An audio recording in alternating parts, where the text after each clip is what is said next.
এইটায় বসেছি টেবিলের কাছে। তোমাকে একটু না না আনছে ওটাই বসে।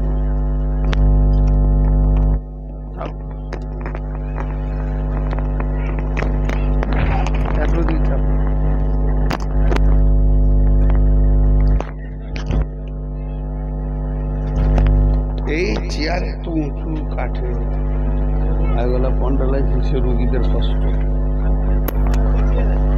না, ওটা অসুবিধা আছে। এরা দাঁড়িয়ে আছে কেন আমি বুঝতে পারছি না, কি কারণে দাঁড়িয়ে আছে এরা।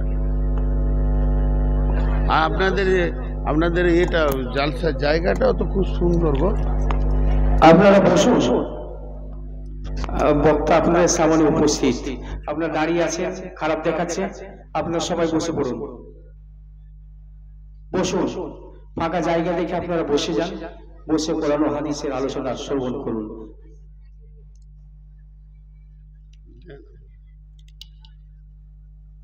আমাকে ওই বোতলটা 1 মিনিট হবে, সেটা 2.5 মিনিট।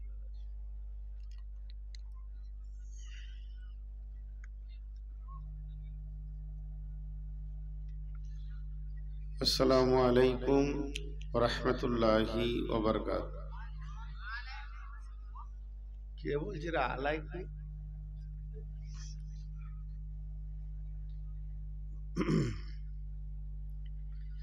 আলহামদুলিল্লাহ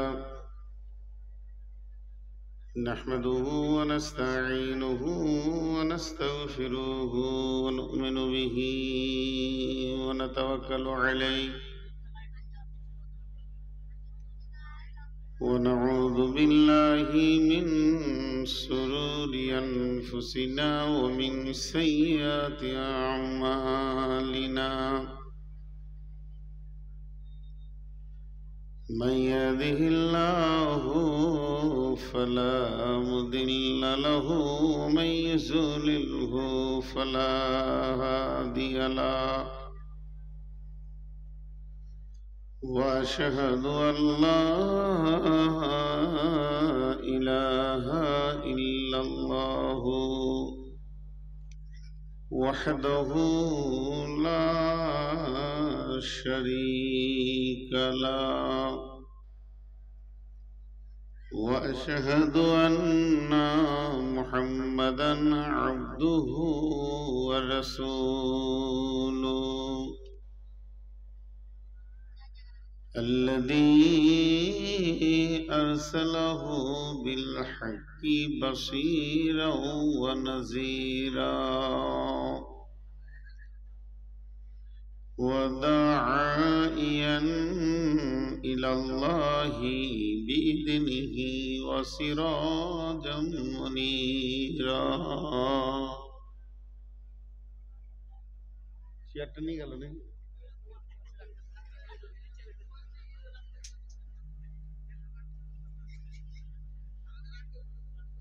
أما بعد فإن خير الحديث كتاب الله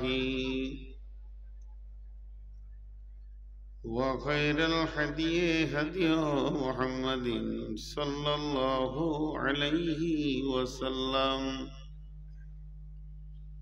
وشر الأمور محدثاتها وكل محدثة بدعة وكل بدعة ضلالة وكل ضلالة في النار فقد قال الله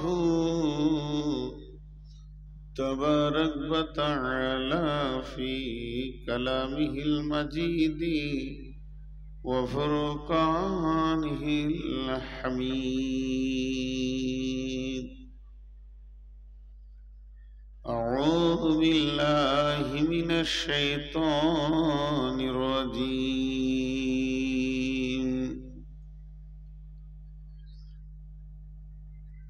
قل تعالوا واتلوا ما حرم ربكم عليكم ألا تشركوا به شيئا وبالوالدين إحسانا ولا تقتلوا أولادكم من إملاق نحن نرزقكم وإياهم ولا تقربوا الفواحش ما ظهر منها وما بطن ولا تقتلوا نفس التي حرم الله إلا بالحق ذلكم وصاكم به لعلكم تعقلون بسم الله الرحمن الرحيم ولقد جرأنا لجهنم كثيرا من الجن والإنس لهم قلوب لا يفقهون بها ولهم أعين لا يبصرون بها ولهم آذان لا يسمعون بها أولئك كالأنعام بل هم أضل أولئك هم الغافلون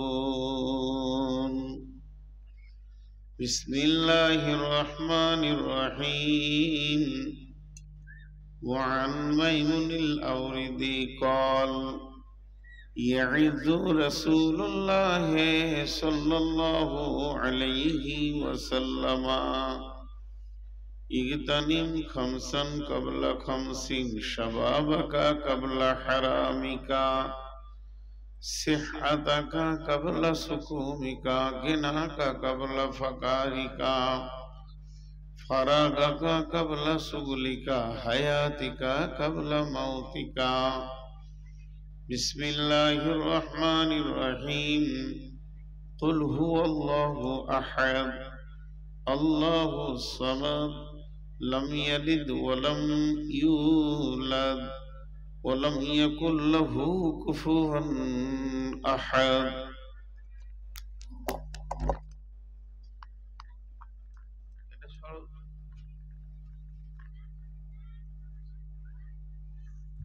টেবিল গুলো আমার কাছে একটা এনে দাও আমি হাত টেবিলের উপরে রাখি এবং একটা কোরআন শরীফ রাখি এটা আমার অভ্যাস আমি বলছি যে টেবিলের কাছে বসবো তো এতগুলো বসে আমাকে টেবিল কাছে করে দাও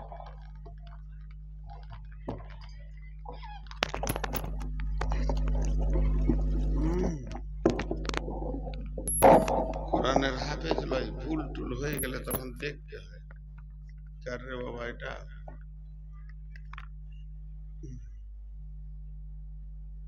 থাক থাক 480 সুগা এইটা না চললে কথাই বের হবে না 480 তারপরেও বলছে 10:30টায় দেবো এখন 10:25 দিচ্ছে জলসা করাই ছেড়ে দিতে 11টাতেও আর আবার দম থামছে না সভাপতি বলছে তাও থামছে না যত বড়াইছে ততবার দম বাড়ছে বন্ধু হলো এই লাগে বলছি শ্রদ্ধেয় সুযোগ্য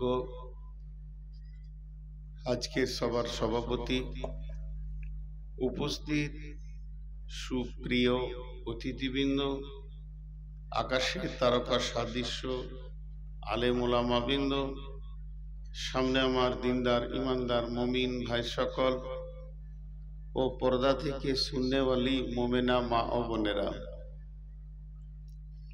প্রশংসা গুণগান সবকিছু আল্লাহর যে রব্বুল আলামিন আজকে আমাদেরকে এক মসজিদ কেন্দ্রিক আয়োজিত মাহফিলে হাজির করেছেন এর জন্য আমরা সেই মহান মুনিবের দরবারে শুকরিয়া করি সকলে বলি আলহামদুলিল্লাহ দরুদ ও সালাম বর্ষিত হোক সরকারে দো জাহাं आखिरी पैगंबर नबी मुहम्मदुर रसूलुल्लाह सल्लल्लाहु अलैहि वसल्लमेर ऊपर अल्लाहुम्मा आमीन अल्लाहुम्मा सल्ली अलैहि अल्लाहुम्मा बारिक अलैहि मोहतरम भाइयों अजीजो बुजुर्गो दोस्तों আমি আপনাদের সামনে গ্রন্থ মুকুট আল কোরআনের কয়েকটি আয়াত করেছি, একটা হাদিসে নববী পেশ করেছি। এগুলো সামনে রেখে খুব স্বল্প সময়ে, এবছর যতজনই ডেট নিচ্ছে আমার কাছে, প্রথমে বলছি 1 ঘন্টা, হার্ডলি 1.5 ঘন্টা, কারণ তার কথা বলেই দিছি আমি বেশি রাত করব না, কিন্তু করছি কি করব। তো অল্প সময়ের মধ্যে, খুব অল্প সময়ের ভিতরে সংক্ষিপ্ত কয়েকটি কথা বলে সমাপনী দিব। যদি আমার মাবুদ আমাকে তৌফিক দেন তো ওমা তৌফিকি ইল্লা বিল্লাহি আলাইহি তাওয়াক্কালতু ওয়া ইলাইহি উনীব। আমি আমার বক্তব্যের প্রারম্ভে আমাদেরই মায়ের জাত, যাদের পেটে আমরা জন্ম নিয়েছি, সেই মাদেরকে বলছি, আপনারা মুখটা বন্ধ করেন। যদি আপনারা মুখ বন্ধ করতে পারেন তো আমি আমার মুনিবের ওপরে ভরসা করে বলছি, নিশ্চয়ই আল্লাহ আপনাকে আমাকে কিছু না কিছু কোরআন থেকে বা হাদিস থেকে আখেরাতের পথ ও পাথেয় দেবেন। আমার সামনে যে পুরুষগুলো রয়েছেন তাদেরকেও 1 মিনিট বলেনি, আপনারা যেভাবে বসেছেন, আর আমার ভাষা নাই যে আপনারা উঠেন আগান, কিন্তু যে কটি লোক দাঁড়িয়ে আছে এরা কেন বা কি কারণে দাঁড়িয়ে আছে আমি বুঝতে পারছি না, মাথা কাজ করছে না। এখানে 2-3 জন দাঁড়িয়ে আছে, ওদিকেও দাঁড়িয়ে আছে, এরা কি মানে কন্ট্যাক্ট নিয়ে এসেছে যে বসবো না, আমরা দাঁড়াবো, বিরক্ত করব, জলসাটাকে, সৌন্দর্যটাকে হারিয়ে দেবো, বসার কোনো রকমে আমাদের অপশন থাকবে না, এরকম চিন্তা ভাবনা নিয়ে যদি এসেছেন তাহলে প্রথমে বলবো বসে যান, আর না হলে খসে যান, এখানে থাকিয়েন না। আপনারা 2 জন চেয়ারটা নিয়ে ওই লাইনে যান। যেগুলো বাচ্চা ছেলে চেয়ারে বসে আছে নিচে বসবা। এখন থেকে কি তোদের অসুখ, চেয়ারে বসবে যারা দুর্বল, অসুস্থ, বৃদ্ধ মানুষ, বা কারো মাজাতে ব্যথা আছে, হাঁটু ব্যথা আছে, এরা চেয়ারে বসবে। সকলে বসে যাবে। আমি আপনাদের সামনে কোরআনের আয়াতটা খুব স্বল্প সময়ে ছেড়ে দিয়ে আমি হাদিসটাই আজকে মৌলিক ব্যাখ্যা করব বলে নিয়ত করেছি। যদি আপনারা দোয়া করেন আর আমার আল্লাহ যদি দয়া করেন। প্রথমে আমি কটা দর্শন তথ্য বলবো, 1-2 মিনিট একটু ধ্যান দিয়ে শুনবেন। যেগুলো বলবো সেগুলো ওই আয়াতের লক্ষ্যেই বলবো। এই যে আমরা বসে আছি, আমাদের এখানে আছে দেহ। দেহটা 3খানা উপকরণ দিয়ে বানানো হয়েছে। এই দেহতে 2টা জিনিস দেখা যায়, একটা দেখা যায় না। আল্লাহ তাবারাক ওয়া তাআলা মানুষ সৃষ্টির ব্যাপারে বলেছেন, লাকাদ খালাকনাল ইনসানা ফি আহসানি তাকবীম। আমি মানুষকে উত্তম অবয়ব এবং সুঠামো দিয়ে বানিয়েছি। সূরা রহমানে বলেছেন, খালাকাল ইনসানা মিন সালসালিল কাল ফাখার। আমি মানুষকে শুকনো ঠনঠনে মাটি দিয়ে বানিয়েছি। আল্লাহ তাবারাক ওয়া তাআলা বিভিন্ন ভাষা বলেছেন, খুলিকাল ইনসানু আযুলা জালুমান জাহুলা। এগুলো হচ্ছে মানুষের বিশেষণ, মানুষের ভিতরে এগুলো ভরা আছে, জানে কম বকবে বেশি। তো আল্লাহ তাবারাক ওয়া তাআলা তারপরও আমাদেরকে বানিয়েছেন সৃষ্টি সেরা। এমনকি জিব্রাইল মিকাইল ফেরেশতা থেকেও আমাদের মূল্য অনেক অনেক অনেক গুণে বেশি। রব্বুল আলামিনের যতগুলো সৃষ্টি আছে, তিনি যতগুলো মাখলুক পৃথিবীতে পাঠিয়েছেন, শ্রেষ্ঠ করেছেন মানুষকে। যেগুলো দেখা যাবে মানুষের শরীরে, একটা বাহ্যিক একটা অভ্যন্তরীণ। বাহ্যিক বলতে মাথা থেকে পা পর্যন্ত, মাথা, কান, চোখ, নাক, মুখ, জিভ, দাঁত, পেট, পিঠ ইত্যাদি ইত্যাদি ইত্যাদি। কিছু উপকরণ আল্লাহ দিয়েছেন ভিতরে, যার মধ্যে আছে কিডনি আছে, হার্ট আছে, লাংস আছে, আঁতুড়ি আছে, কলিজা আছে ইত্যাদি ইত্যাদি। এগুলো দুই ধরনের দেখা যায়। একটা হচ্ছে যদি আপনি এক্সরে ক্লিনিকে নিয়ে যান তো ছবিতে দেখা যাবে, আর যদি বলেন যে কাটবো তো কেটে দেখা যাবে। 3 নম্বর, মানুষের ভিতরে একটা জিনিস আল্লাহ দিয়েছেন, এটা অন্য প্রাণীকে দেয়নি মোটেই না, কাউকে কাউকে হালকা দিয়েছে, আর মানুষকে পরিপূর্ণ দিয়েছেন, 100-তে 100 দিয়েছেন। সেটা কি? বেশ কিছু জিনিস আছে, যেমন প্রেম, প্রীতি, ভালোবাসা, উদ্দীপনা, দুঃখ, বেদনা, হাসি, কান্না, হিংসা, পরনিন্দা, পরচর্চা, পরস্বীকারোত্তরতা, তারপরে শক্তি, সাহস, ভয়, ভীতি, এগুলো মানুষের ভিতরে আছে। মানুষ হাসে, কুকুর হাসে না, সারা জীবনে আর হাসার দরকার হয় না। মানুষ কাঁদে, মানুষের উদ্দীপনা আছে, মানুষ আবেগ প্রবণ হয়, অন্য প্রাণী আবেগ প্রবণ হয় না। মানুষের চেতনা আছে, একটা খাসির চেতনা নাই, কসাইখানাতে পাতা খায়। মানুষের চেতনা আছে, ওকে যদি বলা হয় কাল ফাঁসি হবে আর খেতে পারবে না। এই জিনিসগুলো আল্লাহ মানুষকে দিয়েছেন। তো বডিতে যতগুলো দিয়েছেন সবগুলোকে যদি এক কথাই শুনতে চান, তার নাম হবে দেহ বা শরীর। আর যেগুলো দেখা যায় না অথচ মানুষের ভিতরে আছে, মানুষটাকে পিড়ে রস বার করে দিলেও, মানুষটাকে কেটে টুকরো টুকরো টুকরো টুকরো করে দিলেও দেখা যাবে না, সেগুলো হাসি, কান্না, দুঃখ, বেদনা। এইটা টোটাল এক কথাই এর নাম হচ্ছে চরিত্র। চরিত্রের সাথে দেহের কোনো সম্পর্ক নাই,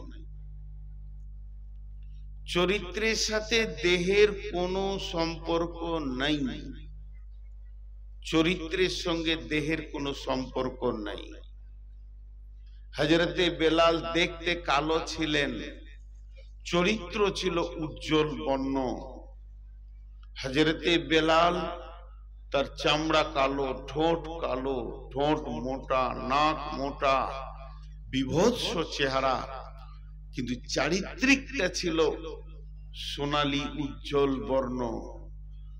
আবু লাহাব দেখতে অতি সুন্দর ছিল, বেঈমানের নাম এই জন্য আবু লাহাব দেওয়া হয়েছে, অগ্নি শিকার বাপ, গায়ের রং টকটকে চেহারা, কিন্তু চরিত্র ছিল আলকাতরার থেকেও খারাপ। এই জন্য চরিত্রের সঙ্গে দেহের কোনো সম্পর্ক নাই। একটা মেয়ে অতি সুন্দর কিন্তু চরিত্র নোংরা, একটা মেয়ে দেখতে কালো, চরিত্র উজ্জ্বল হতেই পারে। বিধায় চরিত্রের সঙ্গে কোনো সম্পর্ক দেহের নেই। তো টোটাল যেগুলি আল্লাহ দিয়েছেন তার ভিতরে একটা জিনিস ঈমান বলে আছে।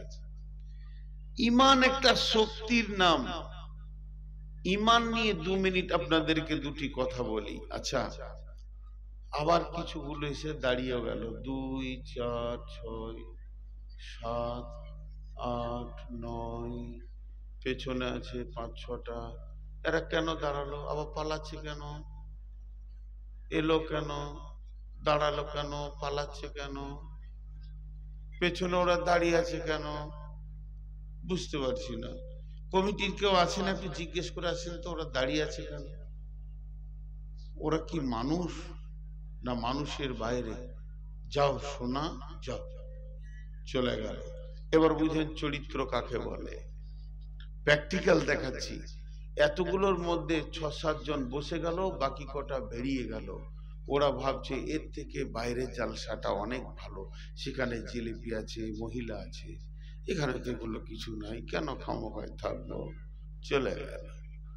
ওরা লস করতে রাজি নয়, বড় লাভে চলে গেল। বসে যান, একজনে দাঁড়াবে না। আমি কিন্তু এখন দর্শন তত্ত্ব আর 2-1 মিনিট বলবো। ঈমান যেটা ধরেছি, কথায় কথায় মানুষ, এই যে আপনারা বসিয়ে রেখেছেন মৌলানা ঈসাকে, আমরা বাল্য বয়সের পরিচিতি, তো কথায় কথায় আমি ওকে বলছি ঈমান নাই, ও আমাকে বলছে আপনার ঈমান নাই। ঈমানটা কেমন? ঈমানের কালার কি? নাই যে আমাকে বললো যে আপনার ঈমান নাই, তো ঈমানটা কেমন, কোন জায়গাটা দেখে বললো? ঈমানটা কি হাতে থাকে, ঈমানটা কপালে থাকে, ঈমানের স্থান কোনটা আমরা বুঝি না। ঈমান, ঈমান এর আবিধানিক অর্থ হলো বিশ্বাস। আবার এসে 4 জন দাঁড়ালো। এরা কেন দাঁড়াচ্ছে ওখানে? ওখানকার মাটিটা কি খারাপ আছে? আইতাল কুর্সি পরে খানিক পানি ছিটিয়ে দাও, ওখানে এলেই দাঁড়িয়ে যাচ্ছে মানুষ। এইখানটা তো ফাঁকা আছে, কিছুই চটান ধরে না, এইখানটা ফাঁকা আছে, ওরা বসবে, ইচ্ছা করলে বসতে পারবে। হ্যাঁ, ওই সাইডটাতে চট দেন। তো ঈমান কেমন? একটা লোক কথায় কথায় আমরা বলি ওর ঈমান নাই, ও বলবে ওর ঈমান নাই। ঈমান একটা বৃহত্তর শক্তির নাম ঈমান, যার উপরে কোনো শক্তি নাই। আল্লাহর রাস্তা দিয়ে বলছি, 10টা মিনিট ফিলোসফি বলবো কোরআন হাদিস থেকে, হাতগুলো ধরে বলছি। যারা লেখাপড়া করছেন স্কুলে কলেজে, একটু তোমরা বলে বলছি, আমার ছেলের বয়সে একটু ধ্যানটা দাও। ঈমান একটা বৃহত্তর শক্তির নাম, এর উপরে দ্বিতীয় কোন শক্তি আর আসেনি, আর আসবে না। ঈমান কত বড় শক্তি যে মৃতকে ভয় খায় না, মৃতকে হাসতে হাসতে স্বেচ্ছায় গ্রহণ করে নিতে পারে, এর নাম ঈমান।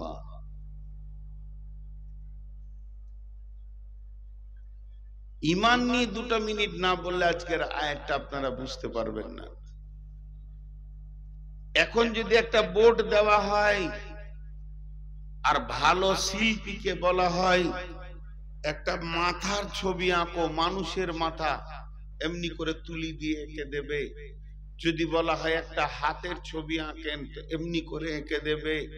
যদি বলা হয় একটা পায়ের ছবি আঁকেন তো এমনি করে এঁকে দেবে।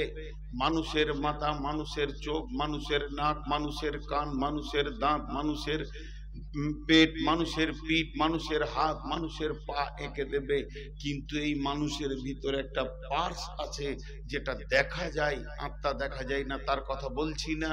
যেটা দেখা যায় তার রং আছে কিন্তু নিজস্ব কোনো রূপ নাই, তার রং হচ্ছে লাল।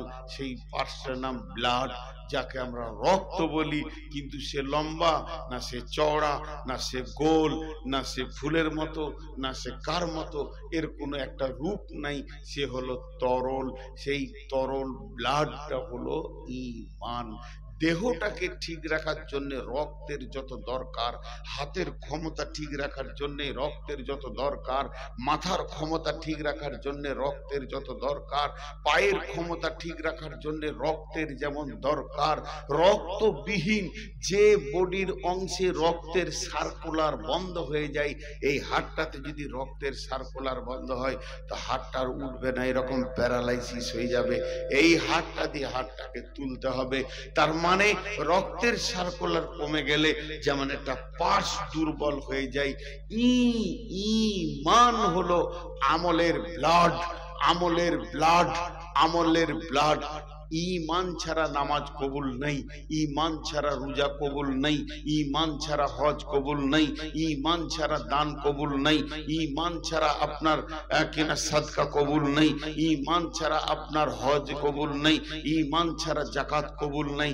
এক কথা, কোরআনের শুরু থেকে শেষ, হাদিসের শুরু থেকে শেষ, যত আদেশ, যত নিষেধ, যত জায়েজ, যত নাজায়েজ, যত সুন্নত, যত ওয়াজিব, যত মুস্তাহাব, যত চলবে, যত চলবে না, যত হালাল, যত হারাম, যত নিয়ম, যত কানুন এসেছে, সমস্ত কানুনকে পূর্ণাঙ্গ পূরণ করতে পারে কে?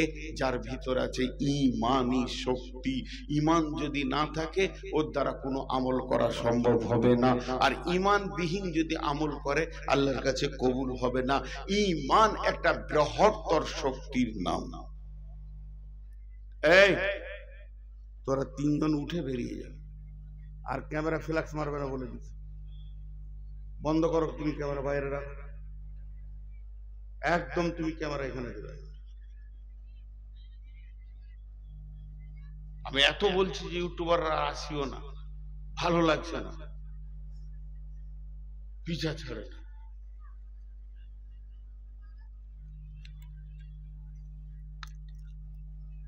আল্লাহর রাস্তে আবার ধ্যান দিতে বলছি। আমি প্রত্যেকটি কোরআনের আয়াতের তাফসীর করব ইনশাআল্লাহ। ঈমান একটা বৃহত্তর শক্তির নাম। আপনাকে যে বসিয়ে রেখেছে সেই ঈমান, আমাকে যে মসজিদে ঢোকাচ্ছে সেই ঈমান, আমাকে মসজিদ থেকে যে নিয়ে যাচ্ছে নামাজের ভিতরে সেই ঈমান, আমাকে যে হজ করাচ্ছে সেই ঈমান। এই ঈমানি শক্তি যখন দুর্বল হয়ে যাবে, একটা সুস্বাস্থ্য মানুষও নামাজের কাতারে দাঁড়াতে পারবে না। ঈমান একটা বৃহত্তর শক্তির নাম।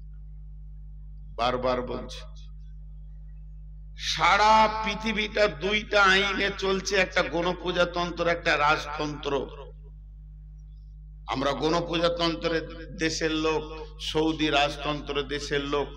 সারা পৃথিবীর সমস্ত সমাজ বিজ্ঞানী এরা একমত যে মানুষ নামে প্রাণীটাকে যদি সিধা করতে হয় তো ভালো লাঠি ডান্ডা নিতে হবে, আর পুলিশ দিয়ে পিটে সোজা করে দিতে হবে। অসম্ভব, অসম্ভব, অসম্ভব, পারেনি, পারবে না। আজকে আমেরিকা, ইংল্যান্ড, যারা পাশ্চাত্য দেশ, পৃথিবীর সব থেকে 1 নম্বর সভ্য বলে ঘোষিত হয়েছে, তাদেরই দেশে প্রতি মিনিটে 250 থেকে 300 মেয়ে ধর্ষণ হচ্ছে। সেক্স ফ্রি করে দিয়েছে, যে যাকে পারবি, কোনো ইচ্ছা নেই। শুধু নাই ঈমান। আর ঈমানি শক্তি কেমন?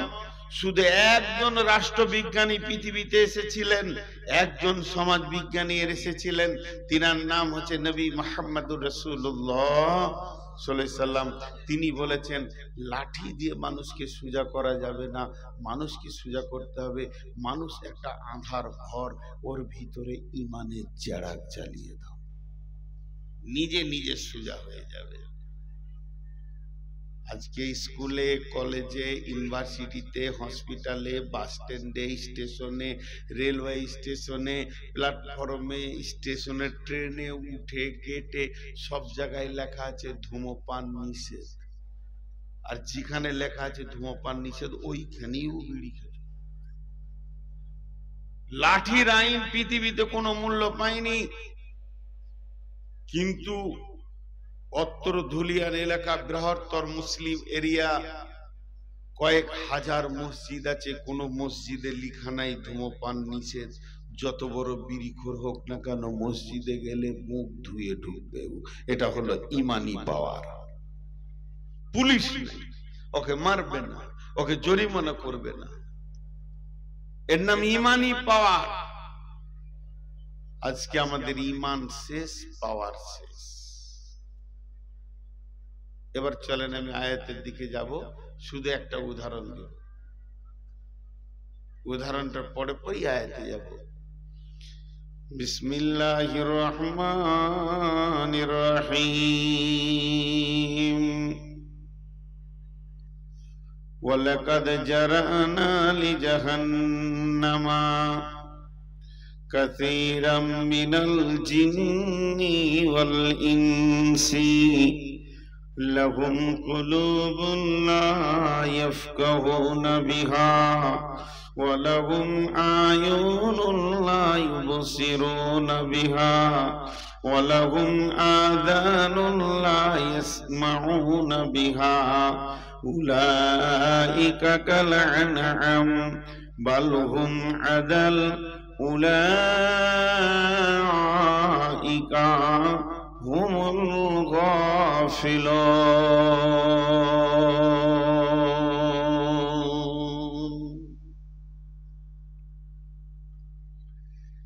একটা হলো দেহ,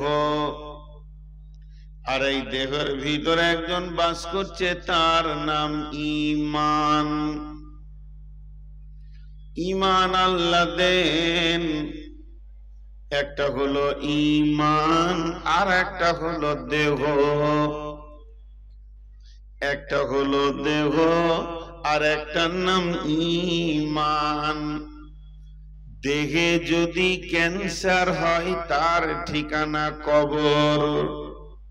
দেহে যদি ক্যান্সার হয় তার ঠিকানা কবর। আর ঈমানে যদি অলসতা আসে তার ঠিকানা জাহান্নাম। ঈমানে যদি অলসতা আসে তার ঠিকানা হবে জাহান্নাম। ঈমানে একবার যদি অলসতা নামে রোগে ঈমানকে ধরে নেয়, ওর ঠিকানা হবে জাহান্নাম। দেহে ক্যান্সার যে কাজ করে, ঈমানে অলসতা সেই কাজ করে। যদি কোনো মানুষের দেহে ক্যান্সার হয়ে যায় আর ভাইরাসটা ছড়িয়ে যায়, তো সারা দুনিয়া জেনে নেই এই লোকটা এবার কবরে যাত্রী হয়ে গেছে। শুধু শ্বাসটা যেতে বাকি আছে, একে কবরে যেতেই হবে, বিকল্প কোনো রাস্তা নাই। আর যদি ঈমান নামে যে ক্ষমতাটা আপনার আমার দেহের ভিতরে রয়েছে, এই ঈমানের ভিতরে যদি একবার অলসতা এসে যায়, কোরআন বলছেন ওর ঠিকানা হবে জাহান্নাম। অলস ব্যক্তি কোনদিন জান্নাতে যেতে পারবে না।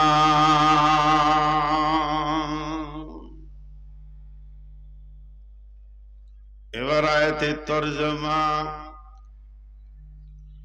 ওয়ালাকাদ জারানা লিজাহান্নামা কাসীরাম মিনাল জিন্নি ওয়াল ইনসি লাহুম কুলুবুন লা ইয়াফকাহুনা বিহা ওয়া লাহুম আয়ুনুন লা ইউবসিরুনা বিহা ওয়া লাহুম আযানুন লা ইয়াসমাউনা বিহা উলাইকা কাল আনআম বাল হুম আদাল উলাইকা হুমুল গাফিলুন। কিয়ামতের দিন আমি দল দল মানুষকে এবং দল দল জিনকে জাহান্নামের ইন্ধন বানাবো, জাহান্নামের লকড়ি বানাবো। আল্লাহ বলেন তাদেরকে জাহান্নামের জ্বালানি বানাবো, তাদেরকে দিয়ে আমি জাহান্নামের আগুনকে প্রজ্বলিত করব। কেন কেন? তাদেরকে একটা দিল দিয়েছিলাম, যে দিল দিয়ে তারা ঠিক মতো দিলকে কাজে লাগায়নি, দিল দিয়ে তারা আমার দিনকে ধারণ করেনি।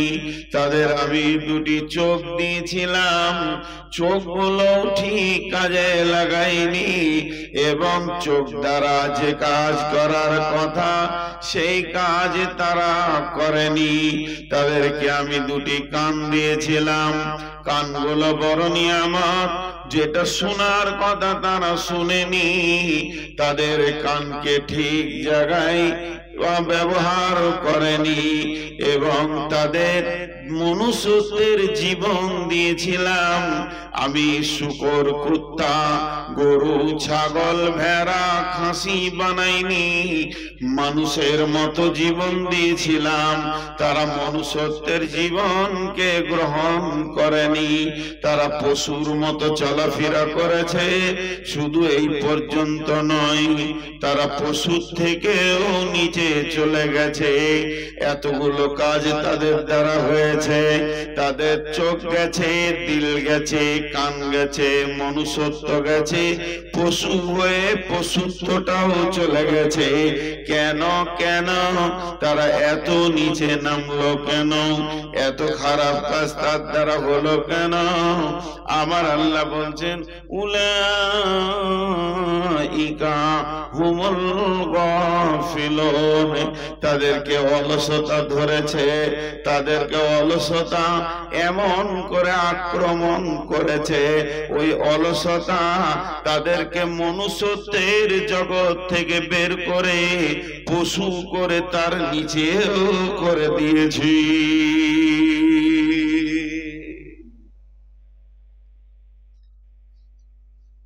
ভাইরা আমার, ধ্যান দেন, একটু মনোযোগ। এত নিচে চলে গেল এরা। যারা সুগারের রোগী তারা জানে, দেহের ভিতরে সুগার ঢুকলে একাই ফুটবল খেলেও। এটা সুগারের রোগী ডাক্তারকে গিয়ে বলছে, মাথা ঝিমঝিম করছে, ঘুম হয় না, খেতে ভালো লাগে না, ঘন ঘন পেশাব হচ্ছে, এনার্জি লস। 5খানা বললো, ডাক্তার একটা বলছে সুগার। ও বুঝে নিয়েছে যে সুগার এমন একটা রোগ, ও একবার ভিতরে ঢুকলে প্লেয়ারের মতো 5খানা মাস্তানের খেলা খেলবে। যদি কারো দেহে সুগার নামে রোগ ঢুকে যায়, ডায়াবেটিস ঢুকে যায়, একাই 5 রকম খেল খেলবে। তেমনি কোন মানুষের ভিতরে যদি অলসতা ঢুকে যায়, সেই অলস প্রথমে তার দিলকে নষ্ট করবে। ঈমানের যেটা মেন জায়গা, দিলকে নষ্ট করবে, চোখকে নষ্ট করবে, কানকে নষ্ট করবে। দিলে ভালো কথা নেবে না, চোখ ভালো শুনবে না, কান ভালো, চোখ ভালো দেখবে না, কান ভালো শুনবে না। তাদের দ্বারা এমন অবস্থা হবে, যেটা শোনার কথা সেটা বাদ দিয়ে তার কান উল্টোটা শুনবে, তার চোখ যেটা দেখার কথা সেটা বাদ দিয়ে উল্টোটা দেখবে, এবং সে আস্তে আস্তে মানুষ থেকে বের হয়ে পশু হয়ে যাবে, তার থেকেও নিচে চলে যাবে। আল্লাহ বলছেন, উলাইকা কাল আনআম বাল হুম আযাল, তার থেকেও নিকৃষ্ট হয়ে যাবে। উলাইকা হুমুল গাফিলুন। তারা এত নিচে যাবে কেন? তাদের ভিতরে যে রোগটা ঢুকেছে, ওরই নাম হচ্ছে অলসতা।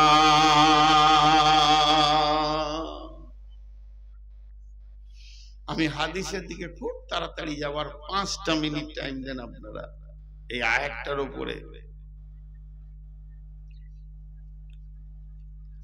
মানুষ নিজেকে পশু বলতে চাই না।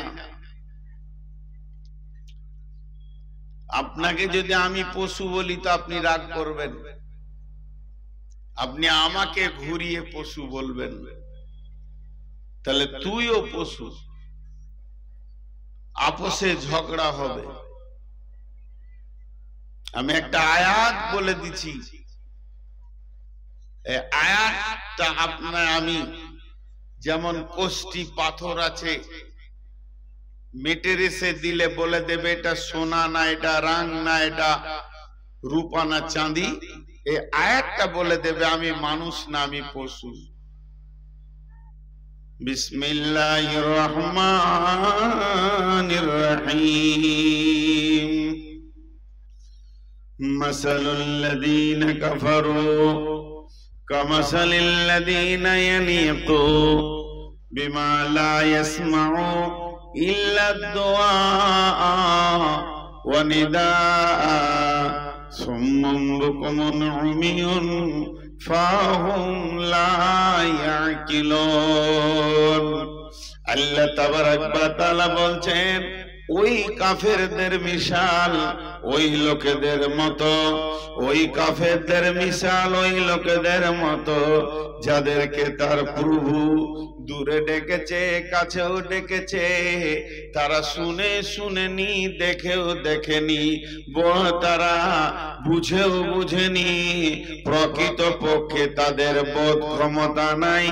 এরাই হলো সমাজে পশু। এতগুলো লোক বসে আছেন, এমনকি আমিও পর্যন্ত, এর ভিতরে কে মানুষ কে পশু এটা কে বলবে? এটা বলছেন এই আয়াত বলে দিছে যে তাদের মাবুদ যখন ডাকে সেই ডাকে সাড়া দিতে পারে না পশু, আর সাড়া দিতে পারে যে সে মানুষ। গাজীনগর, মহাদেবনগর, লক্ষ্মীনগর, আর বলেন কাঞ্চনতলা থেকে নিয়ে ধুলিয়ান শুধু নয়, অত্র এলাকায় কয়েক হাজার মসজিদে আজান শুরু হয়ে গেল, গোটা এলাকা তোলপাড় হয়ে গেল। মাবুদের ডাক সকলের কানে কানে পৌঁছে গেল। এই ডাক শুনে যতজন মসজিদে আসবে এরা হলো মানুষ। আর আল্লাহ বলছেন তার মাবুদের ডাক শুনে যতজন মসজিদে আসতে পারবে না এরাই সমাজে পশু। উলাইকা কাল আনাম, যদি পশু থাকতো তো ভালো, কিন্তু আমার আল্লাহ বলছেন বালহুম আজাল, এরা তার থেকেও নিকৃষ্ট। পশু যে নোংরামি করে না, এরা সেই নোংরামিটা করে। উলাইকা কাল আনাম বালহুম আজাল উলাইকা হুমুল গাফিলুন। এদের কারণটা কি? এদের চোখ নষ্ট হওয়া, দিল নষ্ট হওয়া, কান নষ্ট হওয়া, মনুষ্যত্ব নষ্ট হওয়া। কারণটা কি? আমার রব বলছেন উলাইকা হুমুল গাফিলুন। এদেরকে অলসতা ধরেছে। অলস যখন এদেরকে ধরবে এদের অবস্থাটাই এইরকম হবে।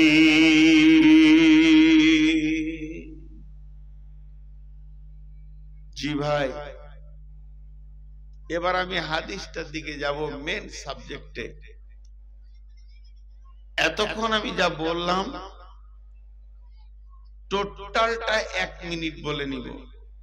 যে কথাগুলো বলা হয়ে গেল, কি ছিল এই কথাগুলো বলার উদ্দেশ্য, মাত্র 1 মিনিট বলে নিব, যে তারপরে হাদিসে চলে যাব। আমার শুরু থেকে এই পর্যন্ত যা কিছু বললাম তার উদ্দেশ্য এটাই, ক্যান্সার যেমন মানুষকে মেরে কবরে পৌঁছিয়ে দেয়, অলসতা মানুষকে জাহান্নামে পৌঁছিয়ে দেয়।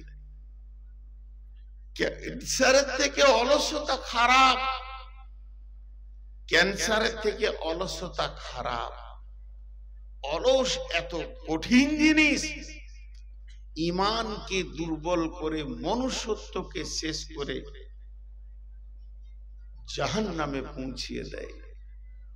অতএব আমরা অলসতা থেকে যেন নিজেকে বাঁচাতে পারি। আর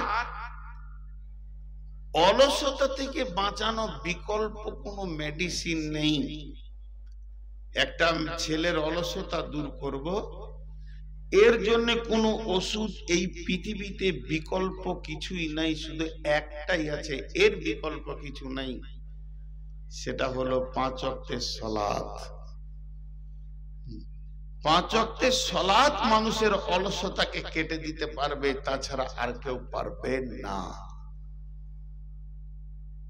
এবার হাদিসটাই যাচ্ছি। কোরআনের আয়াতটা কেন নিলাম, হাদিসটা আগে পড়ে নি, তাহলে বুঝতে পারবে। ওয়ান মাইমুনিল আওরিদি قال ইয়াইযু রাসূলুল্লাহ সাল্লাল্লাহু আলাইহি ওয়াসাল্লাম ইগতানিম খামসান ক্বাবলা খামসিন। হযরত মাইমুনিল আওরিদি বলেন, নবীজি আমাদেরকে ওয়াজ করেছেন, নসিহত করেছেন, যেমন ছেলেকে বাপ মা নসিহত করে, বাবা এইটা করিও, এইটা করিও না, তুমি এই পথে চলবে, এই পথে চলবে না, অমুক খানদানের সঙ্গে আমাদের চলাফেরা নাই, তাদের সঙ্গে কোনদিন বন্ধুত্ব করবে না। এই যে বাপ মা ওসিয়ত করে, শিক্ষক ওসিয়ত করে, বাবা ভালো করে পড়াশোনা করো, আরো বড় হও, আরো অনেক বড় হও, যেমন ওসিয়ত হয় তেমনি বিশ্ব নবী ওসিয়ত করছেন। মাইমুনিল আওরিদি বলছেন, আল্লাহর নবী ওসিয়ত করছেন, নবীজি বলছেন, ইগতানিম ইগতানিম ইগতানিম খামসান ক্বাবলা খামসিন। গনিমত মনে করো 5টা জিনিসকে, 5টা জিনিস আসার আগে।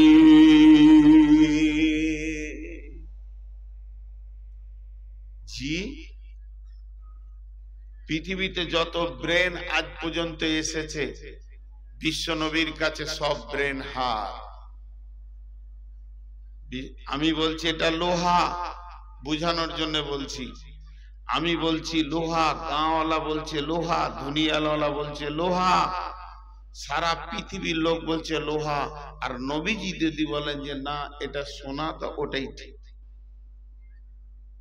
বুঝানোর জন্য বলছি, ওনার ব্রেন এত দামি ব্রেন যে আল্লাহর পরে পরে স্থান, সেই ব্রেন দিয়ে বলছেন ইগতানিম। ইগতানিম মানে গানিমত মনে করো, দামি জিনিস নিয়ে মনে করো, নিয়ামত মনে করো। খামসান 5টা জিনিসকে, ক্বাবলা খামসিন 5টা জিনিস আসার আগে।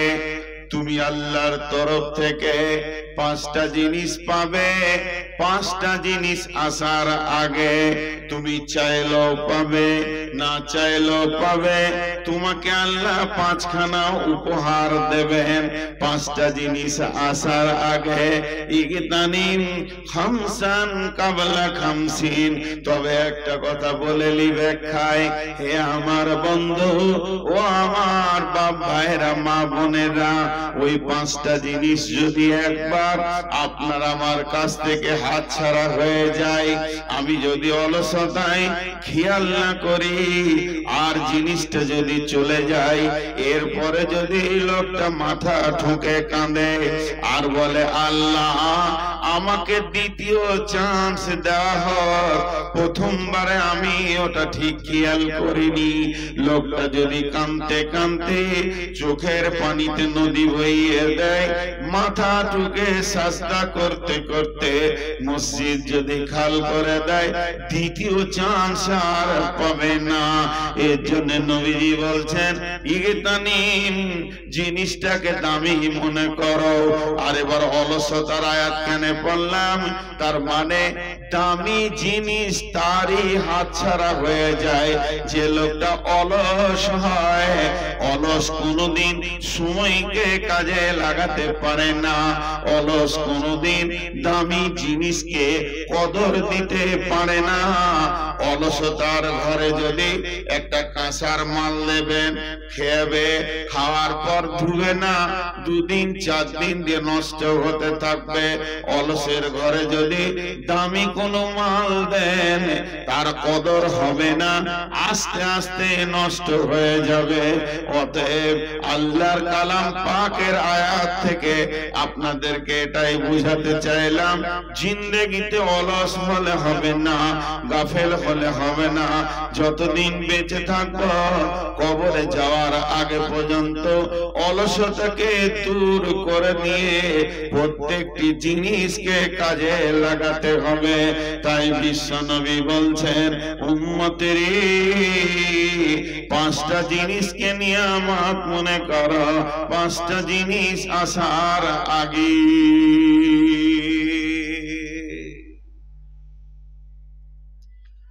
নাম্বার 1, আল্লাহর নবী বলছেন, শাবাবাকা কাবলা হারামিকা, জওয়ানিকে নিয়ামত মনে করে নাও, যৌবনকে নিয়ামত মনে করে নাও। শরীরে যখন যৌন উত্তাল আসবে, এটা বড় নিয়ামত মনে করে নাও। তুমি বুড়িয়ে যাওয়ার আগে, বার্ধক্যের আগে, যখন জন্ম নেবে পুরুষ এবং নারী, তার মানে সন্তান যখন জন্ম নেয়, তার ভিতরে কোনো যৌন উত্তেজনা থাকে না। আস্তে আস্তে ছেলেরা বড় হয়, মেয়েরাও বড় হয়। মেয়েদের 9 বছর ক্রস করলে, ছেলেদের 12-13 বছর ক্রস করলে অটোমেটিক আল্লাহর তরফ থেকে একটা নিয়ামত আসে, যার নাম হচ্ছে জওয়ানি, যৌন উত্তাল। আল্লাহর নবী বলছেন এটা একটা নিয়ামত, এটাকে কদর করো, এটাকে গনিমত মনে করো। বার্ধক্যের আগে, যেদিন তোমাকে বার্ধক্য ধরে নেবে, এই জওয়ানি 1000 চেষ্টা করলেও আর ফিরে আসবে না। মাঝে একটা কথা আপনাদেরকে জিজ্ঞেস করব, এত লোক উঠছে কেন?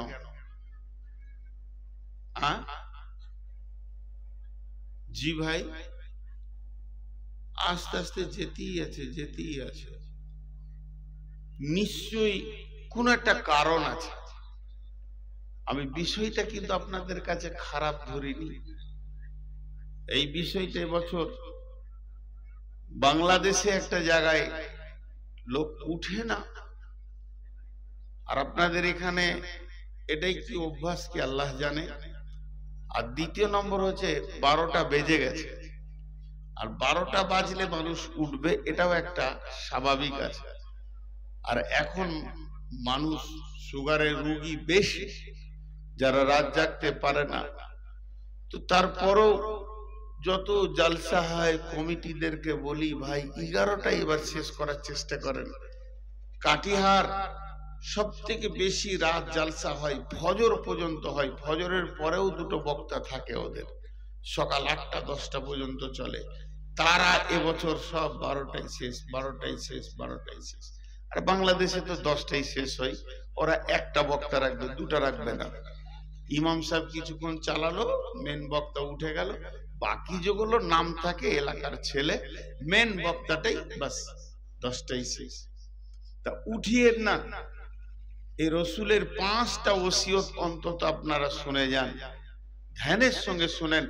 আমি খুব লম্বা চড়া সময় নিব না, ইনশাল্লাহ খুব শর্টে শেষ করব, এটাই আপনাদেরকে কথা দিলাম। তো আপনারা আর উঠিয়েন না। তাহলে প্রথম নম্বর হলো জওয়ানি একটা নিয়ামত, বার্ধক্যের আগে জওয়ানি, যৌন উত্তাল একটা নিয়ামত। তাহলে কি কাজে লাগে ভাই, কি কাজে লাগে? মেয়েদের যৌবন চাপা, পুরুষের যৌবন উগ্র। মেয়েদেরকে চাপা দেওয়া হয়েছে, পুরুষদেরকে উগ্র দেওয়া হয়েছে। হে আমার মা, ওরে আমার বোন, দুটি কথা বলেনি। আল্লাহ তাবারাক ওয়া তাআলা মেয়েদেরকে বলছেন বিসমিল্লাহির রহমানির রহিম, ফাসসালিহাতুন কানিতাতুন হাফিজাতুল লিল গায়বি বিমা হাফিজাল্লাহ। ওরে আমার মা, 1 মিনিট শুধু আপনাদেরকে ওসিয়ত করছি, পুরুষেরা আপাতত স্টপ, আপনারা খালি শুনে যান, মা বোনেরা ধ্যানের সঙ্গে শুনবেন। বিশ্বন আল্লাহ তাবারাক ওয়া তাআলা সূরা নিসার মধ্যে বলছেন ফাসসালিহাতুন কানিতাতুন হাফিজাতুন লিল গায়বি বিমা হাফিজাল্লাহ। তোমরা সালেহা হয়ে যাও। সালেহা কাকে বলা হয়? একটা মেয়ে সালেহা হবে, নামটা সালেহা লাগলে হবে না। মুফাসসিররা বলেন ওই মেয়েটি 4টা আমল করবে, 4টা আমলের ভিতরে যদি থাকে মেয়েটাকে সালেহা বলা যাবে। সাল্লাত খামসাহা, সামাত সাহরাহা, আহসানাত ফারজাহা, আতাত বালাহা। যে নারী পঞ্জেগানা নামাজ পড়িবে, রমজানের রোজা কবু নাহি ছাড়িবে, নিজ ইজ্জতের রাখিবে খেয়াল, স্বামীর সেবা করে যাবে বাঁচতে যত কাল। এই 4টা আমলে মেয়েদেরকে সালেহা বলা যাবে। এরপরে হলো কানেতা। ও আমার মা, ওরে আমার বোন, কানেতা হতে হবে। কানেতা কাকে বলে? যারা অল্পে সন্তুষ্টি হয়ে যায়। এটা মেয়েদের একটা বড় গুণ। খবরদার বড় চাওয়া পাওয়া নিয়ে স্বামীর কাছে, আব্বার কাছে দাবি রাখবে না। হে মহিলা, তোমার যৌবন হলো চাপা, আর যৌবনের সঙ্গে মেন্টালিটি, মিজাজ এর সম্পর্ক থাকে। অতএব তুমি ধীর হবে, তুমি স্থির হবে, তোমার কাছে উত্তেজনা কিছু পাওয়া যাবে না। তাহলে তুমি কানেতা হবে। স্বামীর যেমন ইনকাম, তার উপরে তুমি সন্তুষ্ট চিত্তে দুনিয়া করবে। এরপরে আল্লাহ বলছেন হে নারী, তোমাদের 3 নম্বর ডিউটি ওয়াল হাফিজাতুল লিল গায়বি বিমা হাফিজাল্লাহ। তোমরা হিফাজতকারিনী হয়ে যাও, তোমাদের দ্বারা যেন খিয়ানতি না হয়। তোমাদের কাছে স্বামীর 3খানা সম্পদ রয়েছে। একটা হলো স্বামীর টাকা পয়সা, ধান চাল বাড়িতে রেখে স্বামী বিদেশে কাজে চলে গেছে, এটা তোমাকে আমানতদারি করতে হবে। স্বামীর অনুপস্থিতিতে মা বাপকে স্বামীর মাল পৌঁছাতে পারবে না। শুধু তাই নয়, এমন কি ভিখারিকে ভিক্ষা দেবে কিনা এটাও স্বামীর পারমিশন নিতে হবে। অতএব স্বামীর মালের হিফাজত করো। 2 নম্বর হচ্ছে তোমার মাথা থেকে পা পর্যন্ত এই দেহটা মহারানা দিয়ে স্বামী হালাল করে নিয়েছে। অতএব দেহটা তোমার নয়, এটা তোমার স্বামী, শুধু তোমার আমানতদারিতে রাখা আছে। তুমি যুগাবে, তুমি আমানতদারি করবে। এই দেহ দিয়ে পৃথিবীর দ্বিতীয় পুরুষকে তুমি আনন্দ দিতে পারবে না। এমনকি হাসির ঝলকেও শুধু দৈহিক মিলনে নাই, হাসির ঝলকেও বেগানা পুরুষকে তুমি আনন্দ দিতে পারবে না। এই দেহটা তোমাকে হেফাজত করতে হবে। আর 3 নম্বরে হলো স্বামী তোমার পেটে যে অমূল্য ধনটা দিয়েছে, এটাকে তুমি স্বামীর অনুপস্থিতিতে, স্বামীর বিবেচনার বাইরে, বিবেকের বাইরে অজান্তে ঔষধ খেয়ে নষ্ট করে দেবে না। আল্লাহ তাআলা বলছেন তোমাদের কাজগুলো অনেক বহনকৃত কাজ। স্বামী বিদেশে থাকবে, দীর্ঘ লম্বা অপেক্ষায় থাকতে হবে। এর জন্য আমি আল্লাহ তোমাদেরকে চাপা যৌবন দিলাম, উগ্র যৌবন দিলাম না। আর আমার নবী বলছেন যে যৌবনটাকে তুমি নিয়ামত মনে করে নাও। যেদিন তুমি বার্ধক্যে চলে আসবে তোমাকে বুড়ি বলা হবে এবং তোমাকে বুড়া বলা হবে। তোমাকে যেদিন জওয়ানির কাউন্টার থেকে বের করে বার্ধক্যের প্যান্ডেলে ভরে দেয়া হবে, তুমি 1000 মাথা ঠুকলেও আর দ্বিতীয়বার জওয়ানি ফিরে পাবে না।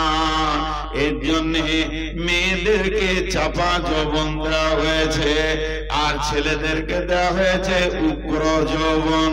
উগ্র যৌবন কেমন? আগুন, কয়লা হলো আগুনের খাবার, পেট্রোল হলো আগুনের খাবার। আগুন যখন পেট্রোলকে দেখে তো দপ করে ধরে নেই, কিন্তু কয়লাকে দেখলে পাখা দিয়ে ধরাতে হয়। তো মেয়েদের যৌবন কয়লার মতো, তাদেরকে চেতনায় আসতে সময় লাগে, কিন্তু পুরুষের যৌবন পেট্রোলের মতো দপ করে ধরে নেই। তবে কেন এদেরকে উগ্র যৌবন দেয়া হলো? এই জন্যই দেয়া হলো যৌবনের সাথে মিজাজের সম্পর্ক আছে। পুরুষের ডিউটি গুলো দেখেন কেমন।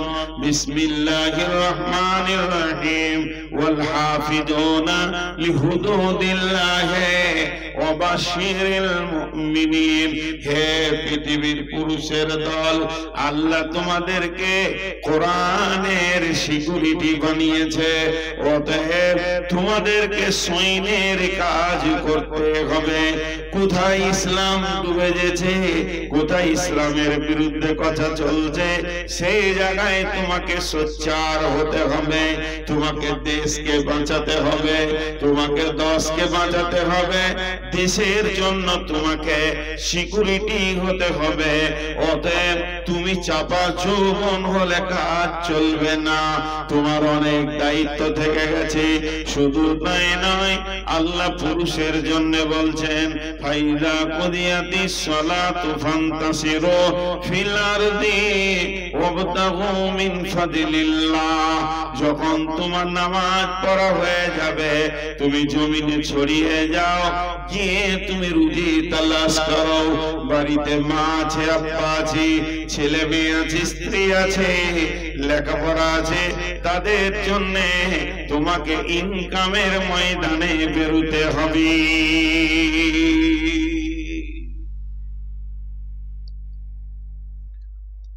আয়াত একটা, হুকুম দুটা। আয়াত একটা, হুকুম দুটা। ফাইদা কুদিয়াতিস সালাতু ফান্তাসিরু ফিল আরদ। আয়াতটা একটা, সূরা জুমায়। হুকুম দুটা লুকানো আছে। নামাজ পড়ো, রুজি তালাশ করো। নামাজ পড়া যেমন ফরজ, রুজি তালাশ করাও ফরজ। নামাজ ছেড়ে দিলে যেমন গুনাহ, হালাল উপার্জন ছেড়ে দিয়ে যুবক যদি চুপ করে বসে দিন কাটায় তো ওই রকম গুনাহ। একটা লোক নামাজে আলহামদু পড়ছে, কুলহ পড়ছে, যে নেকিটা পাবে, আর একটা লোক ডাক বাংলায় মোড়ে এমনি করে হাতে চানা নিয়ে আর ছিঁড়ে নিয়ে বাদাম নিয়ে বিক্রি করছে, বাদাম বাদাম বাদাম, একই নেকি। নামাজের ভিতরে তেলাওয়াতে দোয়াতে যেমন নেকি আছে, হালাল উপার্জন করতে গিয়ে খরিদ্দারের সঙ্গে কথা বলবে, মাঠে লেবারের সঙ্গে কথা বলবে, এক কথায় রুজি তলাশ করতে গিয়ে জবান দিয়ে যতগুলি কথা বের হবে সেটাতেও নেকি আছে। হালাল উপার্জন করা ফরজ, আর নামাজ পড়া ফরজ, আর নামাজ ছেড়ে দিলে যেমন গুনাহ হবে, হালাল উপার্জন ছেড়ে দিয়ে কোনো যুবক বাড়িতে চুপ করে বসে যৌবন অতিবাহিত করলে তারও কবিরা গুনাহ হবে। অতএব যুবককে উত্তাল যৌবন কেন দেয়া হলো? এদেরকে যদি চাপা যৌবন দিত তাহলে কি ক্ষতি হতো? এরা মেয়েদের মতো চাপা যৌবন যদি পুরুষকে দিত, এই পুরুষেরা রাতে লেপে কম্বলে ঢুকে গেলে বেলা 10টা 12টা পর্যন্ত বিছানা ছাড়তো না, ওখানেই পড়ে থাকতো। তাহলে রেল চলবে কি করে, বাস চলবে কি করে, ডাম্পার চলবে কি করে, দোকান চলবে কি করে, ফ্যাক্টরি চলবে কি করে, কলেজ ভার্সিটি চলবে কি করে? এগুলো পুরুষের মাথায় দেশের ইনকামটা ধরছে। অতএব পুরুষে যৌবনের কাজটা টুক করে সেরে নেবে, আবার কাজের ময়দানে থাকবে। যৌবনকে সারতে গিয়ে 3 ঘন্টা 4 ঘন্টা যদি বিবির কাছেই থেকে যায় তাহলে দোকান চলবে না, মার্কেট চলবে না, চলবে না বাস ট্রাক। এর জন্য আল্লাহ পুরুষের যৌবনটাকে ক্ষণেকে দিলেন, উগ্র দিলেন, আর মেয়েদেরকে যৌবনের হেফাজত করতে হবে। এই জন্য ওদেরকে ধীর করে দিলেন, উত্তাল দিলেন না। যদি কোনো পুরুষের যৌবন ট্রান্সফার করে একটা মেয়েকে দেওয়া যায়, আর মেয়ের যৌবনটা যদি পুরুষকে দেওয়া যায়, পুরুষ বিছানা থেকে বের হবে না, আর মেয়েটা পর্দায় থাকবে না, কাপড় খুলে মাঠে মাঠে মাঠে মাঠে পাগলির মতো দৌড়ে বেড়াবে। তো আমার নবী বলছেন শাবাবাকা কাবলা হারামিকা, এই উত্তাল যৌবনটা আল্লাহর দেওয়া, এটা দরখাস্ত দিতে হয় না, ডেপুটেশন দিতে হয় না। ঠিক টাইমে আল্লাহ বডির ভিতরে যৌন উত্তালকে ভরে দেয়, আবার একটা টাইম আছে যৌবনকে কেড়ে নেয়।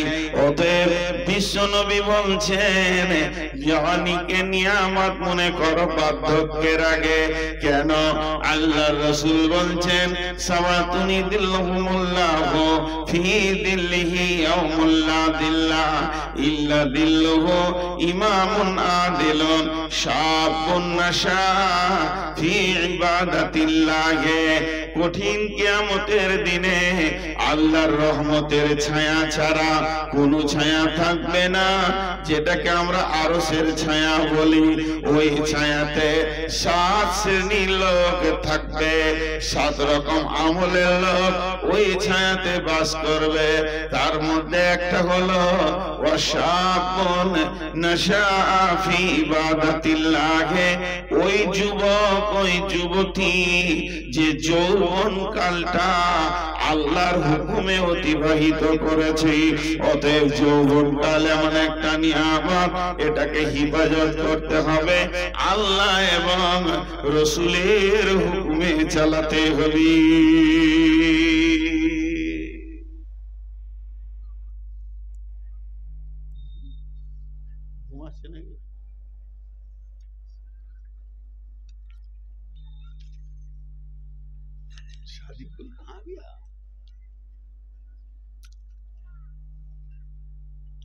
একটা বলা হলো 3, 3, 6, 3, 9, 12টা উঠলো।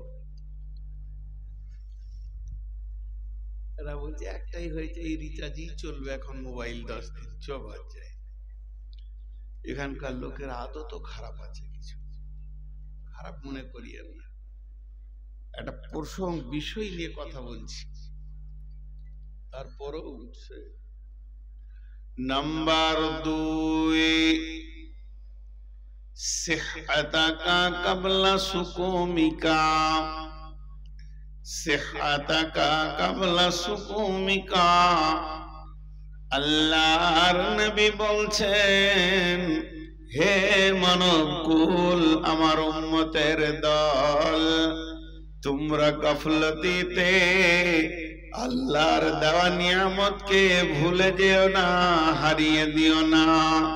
শুনে নাও, 5 নম্বরের 5টার মধ্যে নাম্বার 2 হচ্ছে সুস্থ শরীর একবার পাবে যেদিন তোমাকে রোগে ধরবে। এই সুস্থ শরীরটা আর দ্বিতীয়বার তুমি ফিরে পাবে না। সুস্থ শরীর এমন একটি নিয়ামত, সুস্বাস্থ্যর মতো নিয়ামত পৃথিবীতে কিছু নাই। সুস্থ শরীর কত বড় নিয়ামত, যার রোগ হয়েছে ওকে জিজ্ঞেস করো। অতএব বিশ্বনবী বলছেন, তুমি যতক্ষণ সুস্থ আছো ততক্ষণ জেনে নাও বিরাট একটা আল্লাহর নিয়ামতের মাঝে আছো। যেদিন তোমাকে রোগ ধরে নেবে, 1000 মাথা ঠুকলাও আর দ্বিতীয়বার সুস্থ শরীর ফিরে পাবে না। রোগ 2 রকম, একটা ডিজিটাল, একটা নরমাল। আজকে জ্বর সর্দি একটু হলো, মাথা ব্যথা, কালকে ছেড়ে গেছে, এটা নরমালি হয়। অ্যাক্সিডেন্ট হয়ে গেছে, হাড় ভেঙে গেল, 2-4-6 মাসের পর ঠিক হয়ে গেল। আরেকটা রোগ আছে, আপনার বয়সের সাথে সাথে আসবে, হয় প্যারালাইসিস, না হয় লো প্রেসার, না হয় হাই প্রেসার, না হয় ডায়াবেটিস সুগার, তা যদি না হয় কোলেস্টেরল, তা যদি না হয় প্যারালাইসিস, এতেও যদি না হয় ইয়াদদাস্ত, মাথার কথা মনে থাকবে না, এই রকম কোনো না কোনো একটা রোগ আপনার কাছে বয়সের জন্য এসে হাজির হয়ে যাবে। বিশ্বনবী বলছেন, ওই রোগটা যখন আসবে, ওই রোগটা মত পর্যন্ত তোমার সঙ্গী হবে। অতএব এই রোগ আসার আগে তুমি আল্লাহকে বেশি করে ডেকে দাও, 5 ওয়াক্তে মসজিদে যাও, 5 ওয়াক্ত নামাজ পড়ো, উজু করো, দাঁড়িয়ে নামাজ পড়ো। এমন একটা দিন আসবে সেদিন তুমি দাঁড়াতে পারবে না, বসেও শান্তি পাবে না, শুয়ে নামাজ পড়তে হবে, মসজিদে যেতে পারবে না, বাড়িতে নামাজ পড়তে হবে, আর উজু করতে পারবে না, তায়াম্মুম করে নামাজ পড়তে হবে। যদি জাওয়ানি কালে তুমি ঠিক মতো মসজিদে ডিউটি দাও, তো আমার রব ওই জাওয়ানি মেজারমেন্টে তোমাকে নেকি দান করবে। অতএব ওই রোগটা আসার আগে সুস্থ শরীরকে নিয়ামত মনে করো।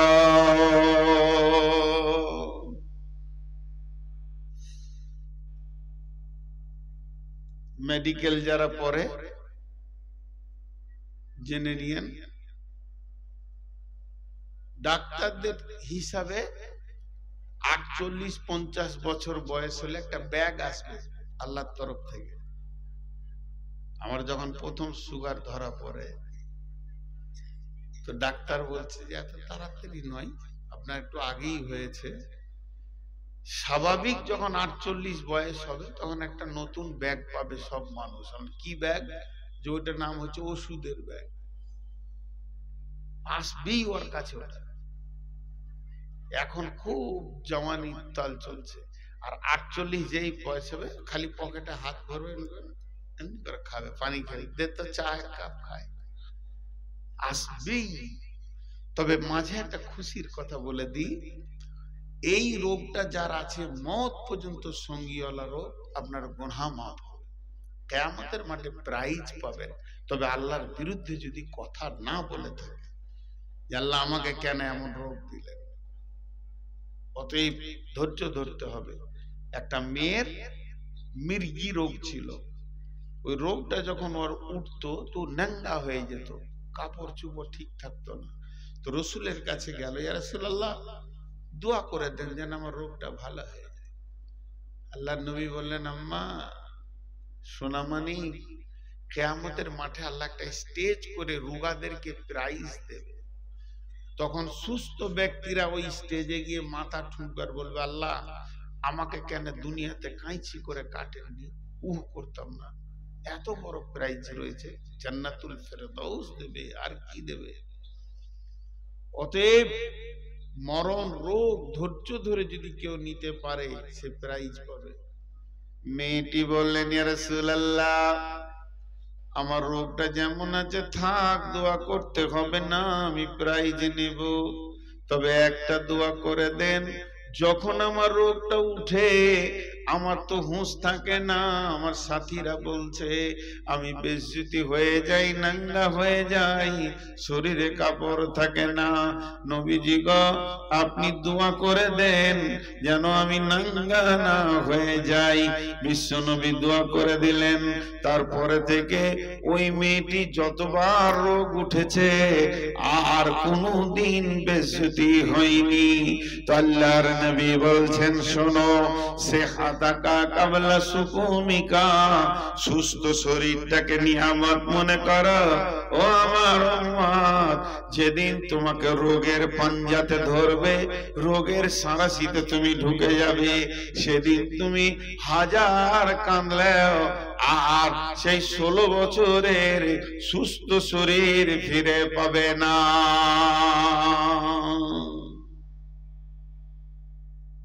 দুইটা হলো না, দুইটা হলো তো নাকি?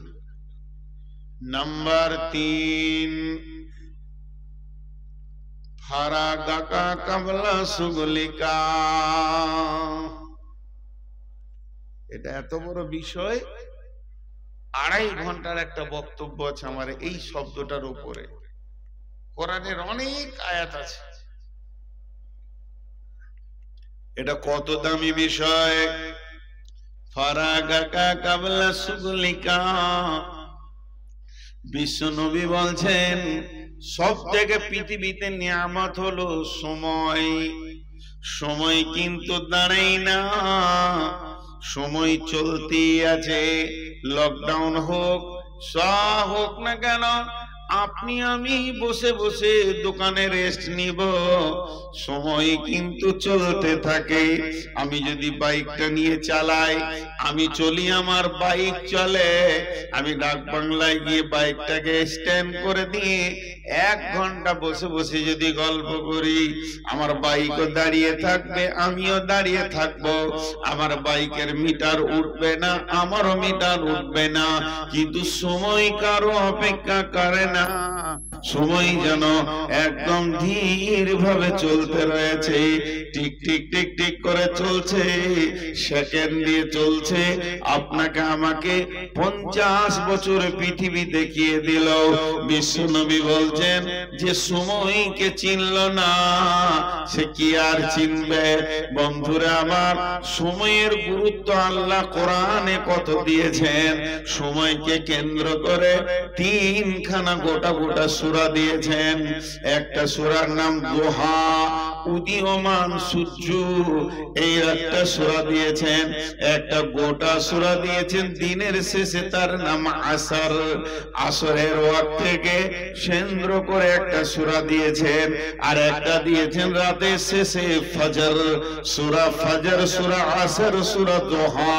সূরা একটা রাতের শেষে, একটা দিনের শেষে। বন্ধু, সময় কত বড় নিয়ামত। একজন দার্শনিক বলছে যে সময়কে গুরুত্ব দিল না, সে নিজে কি গুরুত্ব দিল না। আমি একটা বরফ, আমি নিজে একটা বরফ চু চু চু চু করে শেষ হচ্ছি। তার মানে বরফ যেমন চুয়ে শেষ হয়ে যায়, একটা মানুষ তার বয়সটা চু চু করে শেষ হয়ে গেছে। সে 1 ঘন্টা বসে আড্ডা দিল, সময়টাকে নষ্ট করে দিল। ওটা কখন বুঝবে? যেদিন কিয়ামতের দিন একটা নেকির কারণে জাহান্নামের ফয়সালা চলে আসবে, তখন মাথা ঠুকে বলবে, কেন আমি চায়ের দোকানে 3 মিনিট সময় ফালতু কাটিয়েছিলাম। একবার যদি ওই ফাঁকে সুবহানাল্লাহ বলে নিতাম তো আজকে বেঁচে যেতাম। সময়ের কত মূল্য বন্ধু জেনেলেন ওই লোকের কাছে যার পরীক্ষায় ফেল পড়েছে, যার হাত থেকে ট্রেন ছাড়া গেছে, যে একটা বছর কিভাবে তার কাটবে। অতএব বন্ধু, সময় এত বড় নিয়ামত, সময় আপনার সঙ্গে কথা বলে। আমার এই চুলগুলো ছিল কালো, সময় কিন্তু সাদা করেছে। আমার চোখে কোনোদিন চশমা ছিল না, যতদিন পড়াশোনা করেছি চশমা কি জিনিস জানতাম না। এখন কোরআনের পাতা খুলতে গেলে আগে চশমা লাগাতে হবে, সময় আমার চোখে চশমা এনে দিয়েছে। শুধু তাই নয়, 3 ঘন্টা কেন, একটানা 4 ঘন্টা বকেছে, কিছুই মনে হয়নি। এখন 1 ঘন্টা ক্রস হলে মাথা ঘুরতে শুরু করে, সময় আমার সঙ্গে কথা বলে। শুধু তাই নয়, একজন দার্শনিক বলছেন সূর্য মানুষের সঙ্গে কথা বলে। যখন সূর্য পূব দিকে উঠে তখন বিশ্ববাসীকে বলে, এটা কোরআন নয়, এটা হাদিস নয়, এটা তাফসীরে এসেছে। সূরা আসর আর ফজরের তাফসীর করতে গিয়ে 8 থেকে 10 রকম তাফসীর এসেছে। নাম কেন ফজর হলো আর নামটা কেন আসর হলো? তার মধ্যে একটা তাফসীর, যখন সূর্য উঠে পূর্ব দিকে তখন সূর্য বিশ্ববাসীকে বলে, ওরে সৌভাগ্যবানের দল, গত রাতে তুমি লাশ হয়ে যাওনি, কবরে তুমি যাওনি, তোমাকে আল্লাহ আবার একটা নতুন দিন দিয়েছে। তোমাকে আল্লাহ কত ভালোবাসে, আবার তোমাকে সুযোগ দিয়েছে। যে সুযোগটা তুমি কবরে চাইবে, যখন আযাব শুরু হয়ে যাবে তখন তুমি বলবে, আল্লাহ একবার ছেড়ে দাও, আমি গুনাহ আর করব না। সেদিন তুমি ছাড়া পাবে না। আজকে আল্লাহ তোমাকে ছেড়ে দিয়েছে, এই রকম 53 বছর তোমাকে প্রতিদিন সূর্য ওঠার সময় ছাড়ছে। সুযোগ পেয়ে গেছো, তওবা করে নাও, মসজিদে গিয়ে চোখের পানিতে কেঁদে নাও। হে সৌভাগ্যবানের দল, না জানি মাগরিবের আযান তুমি শুনতে পাবে কিনা, এর কোনো গ্যারান্টি নাই। কিন্তু ওই সূর্য যখন আবার পশ্চিমে ডুবে তখন বিশ্ববাসীকে বলে, বিশ্ববাসী রে, চলে গেলাম, তবে বলে গেলাম তুই একদিনের রাস্তা কবরের দিকে আগিয়ে গেলি। তোর কবর যত দূরে আছে তোর কাছ থেকে একদিনের রাস্তা কেড়ে নিল। তুই কবরের দিকে আগিয়ে গেলে, তোর কবরে যেতে যদি 20 খানা দিন ছিল, আজকে থেকে 19 দিন গুনবি, কালকে 18 দিন গুনবি। হে হতভাগার দল, সারা দিনটা গাফলতি করলে, তবে শুনেলে সামনে তোর রাত এসে গেছে, রাতকে পেয়ে গেছিস মানে তুই সৌভাগ্যবান। তাড়াতাড়ি একটা কাজ কর, এই রাতেই তুই রবের সঙ্গে আলোচনা করলে, রবের কাছে ক্ষমা চেলে, গভীর রাত্রিতে আর গাফলতির ঘুম তুই দিবি না। অতএব গাফেলরা প্রথম যে কাজ করে, এরা সময়কে নষ্ট করে। যে ব্যক্তি সময়কে নষ্ট করে সে মূল্যবান জিনিসকে হারিয়ে দেয়। তাই বিশ্ব নবী বলছেন, ফারাগাকা কাবলা সুগলিকা, সময় একটা নিয়ামত, হাতছাড়া হয়ে যাওয়ার আগে উম্মতরে সময়ের দিকে খেয়াল করিও। সময়টা নিয়ে অনেক কথা আছে। আল্লাহ একটা শব্দ ব্যবহার করেছে ফজরের কসম খেতে গিয়ে। কি বলেছেন জানেন? হাল ফি দালিকা কাসামুল লিজি হিজর, হাল ফি দালিকা কাসামুল লিজি হিজর। হিজর মানে, হিজর মানে হচ্ছে চেতনতা। ব্রেক, ব্রেক কত রকম আছে, ডিস্ক ব্রেক আছে, অয়েল ব্রেক আছে, তারপরে ব্রেক লিভার দিয়ে তার ব্রেক আছে, হাওয়া ব্রেক আছে। পৃথিবীতে যত ব্রেক আছে, বিমান থেকে নিয়ে, প্লেন থেকে নিয়ে, রেল থেকে নিয়ে, রকেট থেকে নিয়ে, সাইকেল পর্যন্ত, সব ব্রেক গুলোকে যদি এক জায়গায় করে দেয়া যায় মোটর সাইকেলের, কোনটাই ব্রেক নয়।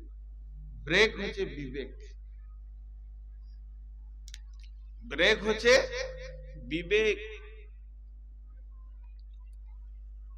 একটা দামি মোটরসাইকেলে চাপানো হয়েছে, আর ওই মোটরসাইকেলটা এত দামি, ও দু চাকাতেই ডিস্ক ব্রেক আছে, দামি ব্রেক আছে, কিন্তু যে চালাইছে ওর বিবেক ঠিক নেই, হয় মদ খেয়েছে আর না হয় পাগল। ব্রেকে কাজ করবে? জোরে বলেন, ব্রেকে কাজ করবে? আসল ব্রেক হলো বিবেক। ড্রাইভার কখন ব্রেক লিভারকে কাজে লাগায়? যখন ওর বিবেক আগে ব্রেক করে। কথাটা বুঝতে পারলেন? আল্লাহ বলছেন ওয়াল ফাজরি ওয়ালায়ালিন আশরি ওয়াসফি ওয়াল ওয়াতরি ওয়াল লাইলি ইদা ইয়াসরি। আল্লাহ চারখানা কসম খাওয়ার পর বলছেন হাল ফি যালিকা কাসামুল লিদি হিজর। আমার এই কসমগুলি কি বিবেকবানের চেতনা এনে দেবে না? তারা কি এখনো ব্রেক করবে না? এখনো কি জুয়াতে ঢুকবে? এখনো কি মদেতে ঢুকবে? এখনো কি তাসেতে ঢুকবে? এখনো রান্ডিখানা যাবে? এখনো বেশ্যাগিরি করবে? মেয়েরা বেপর্দা থাকবে, ছেলেরা লুচ্চা হবে, এখনো সুদের কাছে বসবে, এখনো সুদের টাকা গুনবে, এখনো মদের বোতলে হাত দিবে। তবে ব্রেক কখন করবে? এদের কি চেতনতার ব্রেক এখনো হলো না? সময় কি এদের আসছে না? ফজর হয়ে গেল, সারা রাত চলে গেল, এখনো কি ব্রেকের ঢিলাটা থেকে গেল? এরা গ্যারেজে যাবে কখন?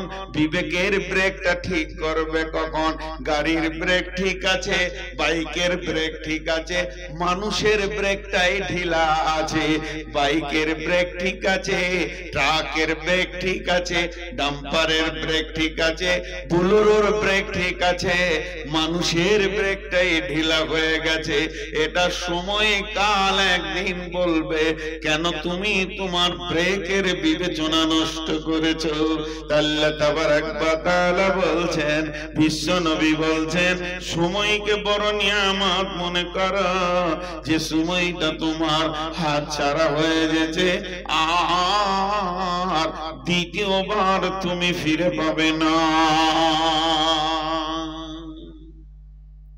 কয়টা বলা হলো?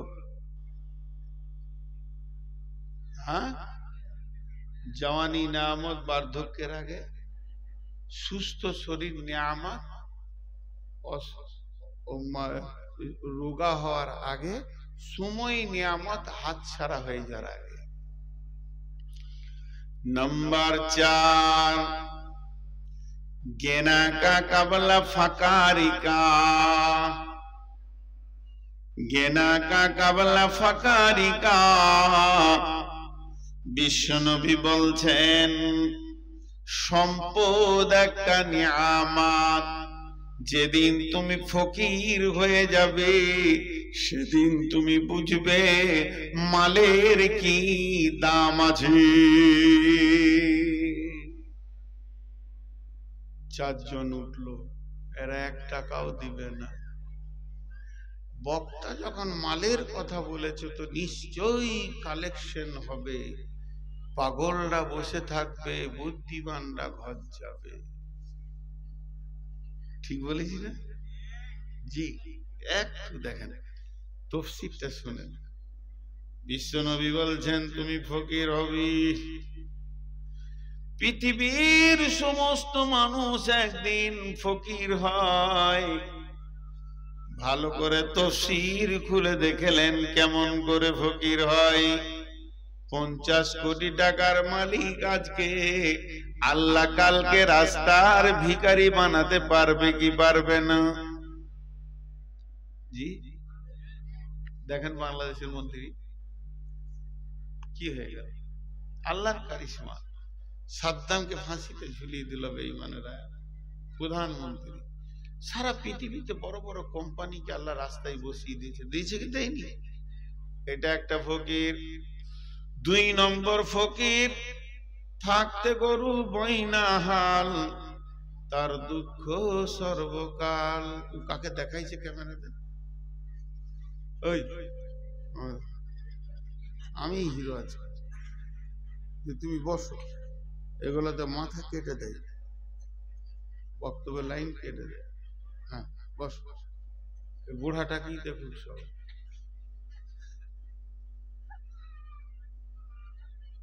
এই ফকিরটা কেমন? আল্লাহর নবী বলছেন গেনা কা কাবলা ফাকারিকা, বিশ্ব নবীর জীব থেকে বের হয়েছে তুমি ফকির হবে, তার মানে ফকির হতেই হবে, বিকল্প কোনো রাস্তা নাই। বহুজন আছে 200-400 কোটি টাকার মালিক, ছেলেরা ব্যবসা বাণিজ্য চালাচ্ছে, আব্বার আর হুঁশ কম, 98 বয়স। বৌমাকে জিজ্ঞাসা করছে পারবিন গে কি আব্বা নাস্তা করলাম, ওটাই মনে নেই, দুখানা রুটি খেলে নাস্তা। হ্যাঁ জি আব্বা রুটি খেলে যায়, ও দেখছিস ভুলে। এবার বলেন ওকে দিয়ে ব্যবসা চলবে না কোম্পানি চলবে? ছেলেরা বুঝে নিয়েছে বাপের দ্বারা আর ব্যবসা কোম্পানি চলবে না।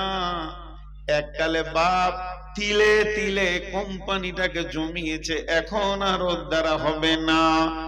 ছেলেরা ব্যবসা বাণিজ্যে নেমে গেল, এখন এখানে জালসা শুরু হয়ে গেছে। এটা কোন জায়গা? লক্ষ্মীপুর, কৃষ্ণপুর। এখন কৃষ্ণপুরে জালসা শুরু হয়ে গেছে, আর জালসায় মৌলানা সবুর সাহেব উঠে বলছেন মান বানা লিল্লাহি মসজিদান বানাল্লাহু লাহু বাইতান ফিল জান্নাহ। পৃথিবীতে যে মসজিদ বানাবে আল্লাহ তার জান্নাতে অট্টালিকা বানাবে। বুড়ার কাছে আর কিছু নাই, একটা লাঠি, একটা লুটা, গেঞ্জি আর লুঙ্গি। গেঞ্জিতে টাকা থাকে, ফকির হয়ে গেছে। মনে মনে ভাবছে দুটা তো বেটা, ওদেরকে 300-400 কোটি টাকা দিলাম, আসুক বড় বেটার কাছে লিব কিছু। বড় বেটা ঘর ঢুকছে 11:30টায়, গোসল টোসল করে খাবে। জমিরুল নাকি রে? হ্যাঁ ভাই জমিরুল, কিছু বলছিল এটাকে? হ্যাঁ 20,000 টাকা, 20,000 টাকা। দেখে মনে হচ্ছে ফকির, আর দাবত নেই। টাকা কি করো বাবা? মসজিদে 2 তলা হবে, টাকাটা দিতাম। নিজের কবরকে বানানোর জন্য, আখেরাত বানানোর জন্য চিন্তা করছে। ছেলে বলছে ছাড়ো তো ওদের কথা, ওগুলো মৌলবীর ওরকম বকা, ছাড়ো তো। ধন্যে চলে গেল। ভাবছি তাহলে ছোট বেটাকে বলবো। ছোটটা ঢুকছে, জি ছোটটা ঢুকছে আর মোটর সাইকেলে। কি বলছে সাববির নাকি রে? তো বলছে কি হলো? ওর হুঙ্কারে ও তখন বিনা পানিতে শুকনা ঢোক গেলে দিল। বলছি বাড়ি এলি নাকি, এটা জিজ্ঞেস করছি, চলে গেল না। বিশ্ব নবী বলছেন তুই বস, তোর বাপকে বসা, গোষ্ঠী বসা, আর যতগুলো অঙ্কের মাস্টার আছে নিয়ে বস দে, তুই হিসাব করে তোর জীবনটা দেখ। এখন তুই ভিখিরি হয়ে গেছিস, ফকির হয়ে গেছিস, তোর জীবনে আর কোনো মূল্য নাই। তো বিশ্ব নবী বলছেন গেনা কা কাবলা ফাকারিকা, মাল আছে, মালের একটা হ্যান্ডেল আছে। যতদিন হ্যান্ডেল তোমার হাতে, মসজিদে দাও, মাদ্রাসায় দাও, নিজের অ্যাকাউন্টে জমা করে নাও। যেদিন হ্যান্ডেল হাত ছাড়া হয়ে যাবে, হে আমার উম্মত, সেদিন 1000 মাথা ঠুকলেও তোমার ছেলে তোমার নামে দান করবে না। ওরা যে দান করছে না এর জন্য দূষিত ওরা নয়। ন্যাংড়ার আঁটিতে ন্যাংড়া হবে, ফজলির আঁটিতে ফজলি হবে, আবার গুঠির আঁটিতে গুঠি হবে। তুমি গুঠির আঁটি বসিয়ে দিয়ে ন্যাংড়ার অপেক্ষা করতে যেও না, কিয়ামত পর্যন্ত হবে না। তুমি নিজে ছিলে হাড় কিপটে বখিল মাল, তুমি দান করনি, তোমার ছেলেও দান করবে না। তুমি তোমার বাপের নামে 10 টাকাও কাউকে দেয়নি, তোমার ছেলে তোমার নামেও দেবে না। বড় বড় ইসলামী চিন্তাবিদরা বলছে ছেলেদের হাতে টাকা দিয়ে দান করো, তুমি দিও না, বরং তুমি ছেলেকে ডেকে বলো বাবা টাকাটা জমা করে এসো তোমার দাদুর নামে। গিয়ে বলবে আব্বাজান আমার বাপের তার বাপের জন্য দান করেছে, দাদুর জন্য। ছেলেরও বিবেকের চেতনার ঘরের হুড়কাটা খুলে যাবে, ছিটকিনি খুলে যাবে, ছেলেও দুই চোখে দেখতে পাবে আমার বাপ যদি তার বাপকে 20 টাকা দিতে পারে, যেদিন আমার বাপ কবরে থাকবে আমিও বাপের নামে 50 টাকা টেবিলে ফেলবো। বানা বন্ধু আমার, ন্যাংরার আটিতে ন্যাংরা হয়। অতএব বিশ্বনবী বলছেন গেনা কা কাবলা ফাকারিকা, তুমি তোমার মাল হাতছাড়া হয়ে যাওয়ার আগে দিনের কাজে তুমি লাগিয়ে লাও। বিশ্বনবী বলছেন খাসলাতু মিন উম্মতি মালি মালি মালি, আমার উম্মতের অভ্যাস হচ্ছে খালি মাল মাল মাল, কিন্তু মালের ভিতরে 3টি মাল তোমার। যেটা তুমি খেয়েছো এটা তোমার মাল, ওটা পায়খানা হচ্ছে, যেটা তুমি পড়ছো এটা তোমার মাল, এটা পুরাতন হয়ে যাচ্ছে। আর যেটা তুমি টেবিলে দিছো এটা তোমার মাল, এটা কোনোদিন ভাগ হবে না। জমি ভাগ হবে, জায়গা ভাগ হবে, মেরাসের সমস্ত মাল ভাগ হয়ে যাবে, কিন্তু টেবিলের মাল কোনোদিন ভাগ হবে না। এটা তোমার সলিড, তোমার অ্যাকাউন্টে জমা হচ্ছে। বিশ্বনবী বলছেন ইত্তেবাউল মাইয়াতা সালাসাতুন ফায়ারজিআন ইসনানি ওয়া ইয়াবকা মাহু ওয়াহিদুন ফায়ারজিআন আহলুহু মালুহু ওয়া ইয়াবকা মাহু ওয়াহিদুন আমালুহু। আল্লাহর নবী বলছেন মানুষ যখন মরে যায় তার সঙ্গে 3টে জিনিস যায়, একটা তার আহাল যায়, 2টা তার মাল যায়, 3 নম্বর তার আমল যায়। আর যখন মাটি হয়ে যায়, দাফন হয়ে যায়, 2 জন ফিরে চলে আসে, আহাল আর মাল ফিরে চলে আসে, আমল তার সঙ্গী হয়ে যায়। কি হলো? এটা নিতে হবে।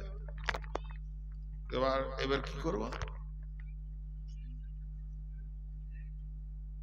চুপ করে বসে থাকবো।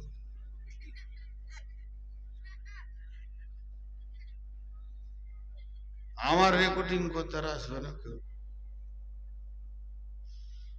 এবার মরতে চলেছি, আর দরকার না। তো আমি কোনোদিনের সুযোগ কাউকে দিই না।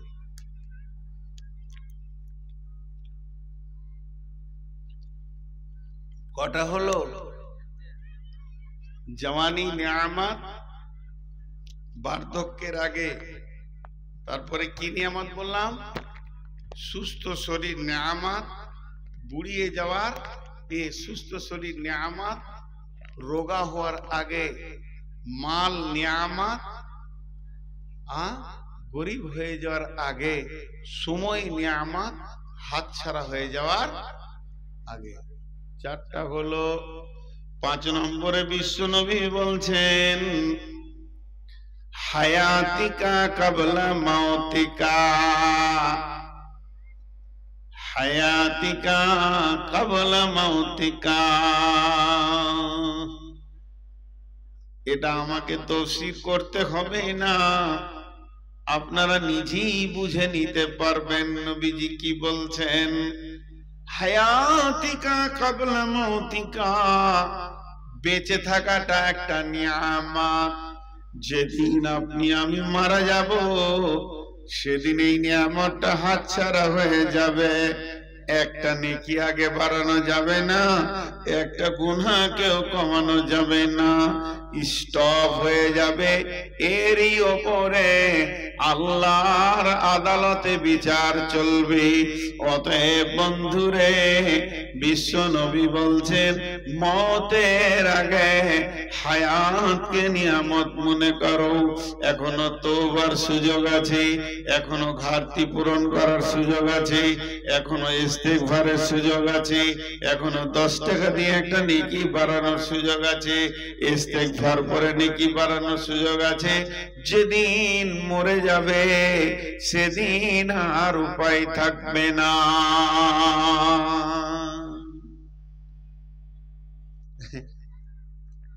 একটা বিরেলিদের ঘটনা শুনে, এই যে মাজার পূজারীরা আছে না, এখন তো ইউটিউবে অনেক জালসা আসছে, যত আইলা হাদিসরাও দিচ্ছে সহি ফতোয়া, তত বিদাতিরাও উঠে পড়ে লেগেছে। যদি ইলম না থাকে, বুঝার জ্ঞান না থাকে, তো বহু আইলা হাদিস ছিল পথভ্রষ্ট হয়ে যাবে ওদের কথা শুনে। তো একদিন একটা বয়ান শুনছিলাম, তো শুনে হাসি লাগছে। একটা এটা ওদের কথা মানে দলিল নাই, আমি হালকা শোনাচ্ছি কি বলতে চাইছে। একটা আল্লাহর ওলি রাস্তা দিয়ে হাঁটছে, হাঁটতে হাঁটতে একটা কবরস্থানে পাশ দিয়ে গিয়েছিল, তো কবর থেকে সূরা ইয়াসিনের তেলাওয়াত আসছে, মানে মুর্দা ব্যক্তি পড়ছে। আল্লাহ জানে, ও জানে, ওর বাপ জানে। তো এই জিন্দা ওলিটা যখন শুনতে পেয়েছে, তখন বলছে সুবহানাল্লাহ, একবার বলেছে, ধীরে সুস্থে শুনছে সূরা ইয়াসিন। এবার ও মৃত্যু ব্যক্তির সঙ্গে কথা বলছে, কত বড় ওলি যে ও মৃত্যু ব্যক্তির সঙ্গে কথা বলতে পারছে। কি বলছে জানেন? হে মুর্দা, তুমি কতবার সূরা ইয়াসিন পড়েছো কবরে? বলছে আমি 40,000 বার পড়ে ফেলেছি। তাইলে তো তুমি অনেক কিছু পেয়েছো। মুর্দা তখন বলছে, বন্ধু, মরার পরে নেকি আর কাজে লাগে না। আমার 40,000 বার তেলাওয়াতের নেকিটা তুমি লাও, মানে 0। আর তুমি একবার সুবহানাল্লাহ বলেছো, ওটাই আমাকে দাও, আমি ওটাতেই পার পেয়ে যাব। কারণ জীবিত অবস্থায় সমস্ত আমল কবুল আছে। এবার চলেন কোরআনের আয়াত বলি, এটা ওদের গাঁজাখুরি গল্প। কোরআনের আয়াত বলছেন, বিসমিল্লাহির রহমানির রহিম, ফালইয়াউমা লা ইয়াখুযু মিনকুম ফিদিয়াতুন ওয়ালা মিনাল্লাযীনা কাফারু মাওয়াকুমুন নারু ফাবিইসাল মাওয়াকুমুন নারু হিয়া বিইসাল মাসীর। সূরা হাদীদের ভিতরে আমার রব বলছেন, ফালইয়াউমা লা ইয়াখুযু মিনকুম ফিদিয়াতুন ওয়ালা মিনাল্লাযীনা কাফারু মাওয়াকুমুন নার ওয়া বিইসাল মাসীর। এই দিন তোমাদের কাছে দান নেওয়া হবে না, ফিদিয়া নেওয়া হবে না, জরিমানা নেওয়া হবে না। তোমাদের ঠিকানা জাহান্নাম, জাহান্নামই থাকবে, তোমরা জাহান্নাম থেকে বাঁচতে পারবে না।